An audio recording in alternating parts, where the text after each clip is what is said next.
Hi viewers, ni hao. I'm Marquez and I'm here again to share some tips on how you can score higher in your CELPIP test. So today we're going to dissect the question that you get in task 6. When you get to this part, you'll be giving a response to someone with regards to a difficult situation where you have to choose one of the two possibilities given to you.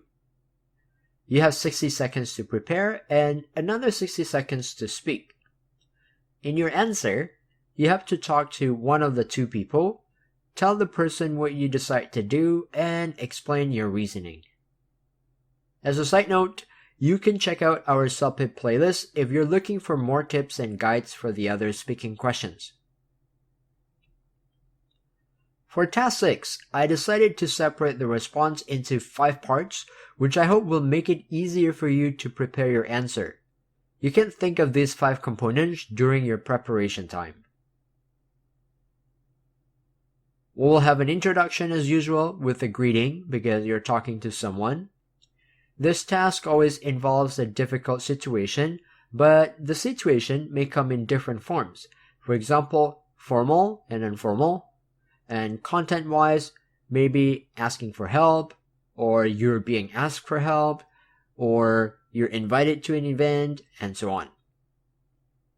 Be aware of the situation because there may be subtle differences among the responses for those varying situations.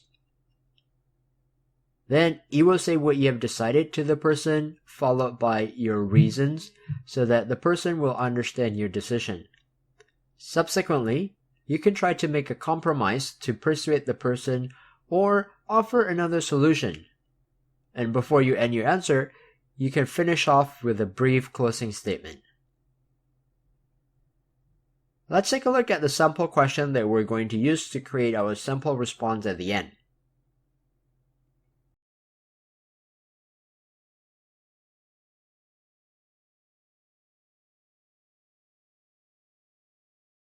And before we continue, I'm going to take this chance to promote our channel. If you haven't subscribed to our channel yet, please do so by clicking the subscribe button at the bottom. And if you'd like to support us, you can hit the like button as well. Now let's get back to our speaking question.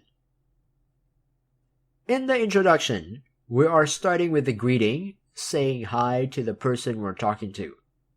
Then, here comes your chance to show off your English skills by paraphrasing the situation.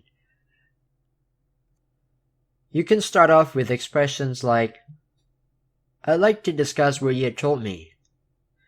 I'm aware that I've been thinking long and hard about... Again, don't just blindly memorize them, but know when you should use them. Some may be better for formal situations, like the first couple expressions.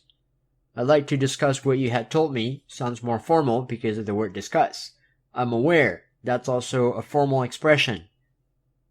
And some may be better for informal situations, like the last one, I'd like to ask you a huge favor. Next, you will state your decision or choice, and rather than stating it right off the bat, we can use a lead-in to have a smoother transition. By lead-in, I mean some of these expressions here. And because you're delivering bad news, it's natural for us to apologize, and even though you're already familiar with these expressions on how to apologize, I just list them here once again so you can take a look at them.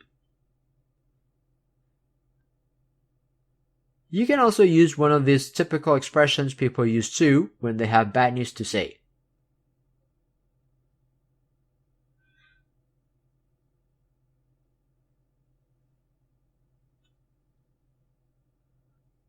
As we saw in the outline earlier, now we will explain our reasons to the person.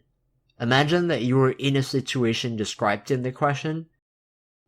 Wouldn't you try to explain what made you make that decision so that the person would understand? It's better to have 2 reasons so your answer can be long enough. Or if one reason is long enough for you, then you might be able to skip the second one, but I think it's best if you have 2 ideas. If you have watched our previous videos, you can probably guess what I'm gonna say next. When you're giving your reasons, don't just make a list of reasons, but explain them. Here's a set of example to illustrate my point. In my response, I say that students should pay $50 more, and the reason is the cost of rebooking is higher. The reason is good, but it's not enough. You need to add depth to your answer, elaborate further. So to do that, you can say, the cost of rebooking is higher. Our travel agency suddenly canceled our reservation without any reason, and we're forced to make another booking on our own. And as you know, a last-minute arrangement is more costly because of the urgent nature of the booking. So with a detailed explanation like that, you'll be able to give a more convincing reason. Okay, once you're done, you can continue with your compromise or solution. It is a difficult situation, so it's natural that you may need to compromise to get out of the situation. And here are some of my suggestions. Because the situations and the questions may vary, choose your words accordingly. If you're being asked to help, you can suggest someone else who may be able to help. Or if you're the one asking for help, try to persuade the person by offering something in return. Alternatively, if you're being invited by someone, you can maybe suggest another time. I'm not teaching you to memorize these expressions. Instead, it's a lot more useful if you learn to understand the differences of the sentences. If you still have questions, feel free to leave them in the comment section and I'll do my best to reply to your questions. Finally, the closing.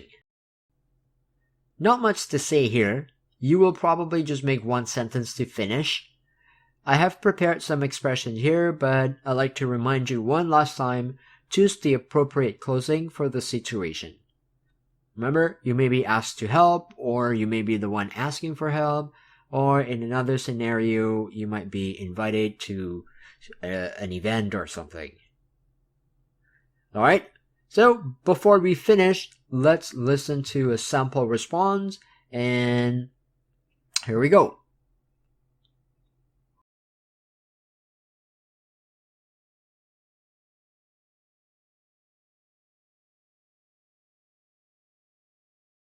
Good morning, everyone.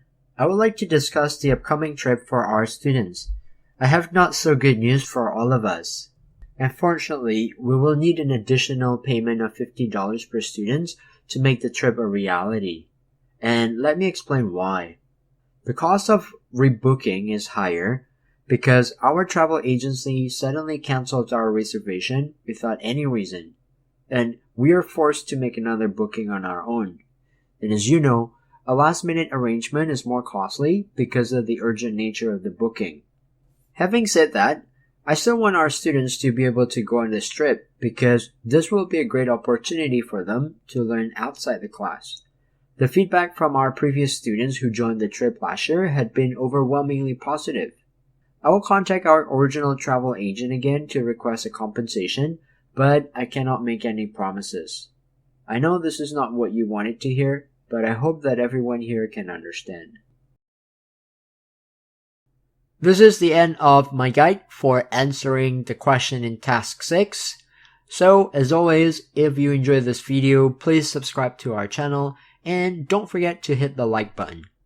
See you next time. Bye.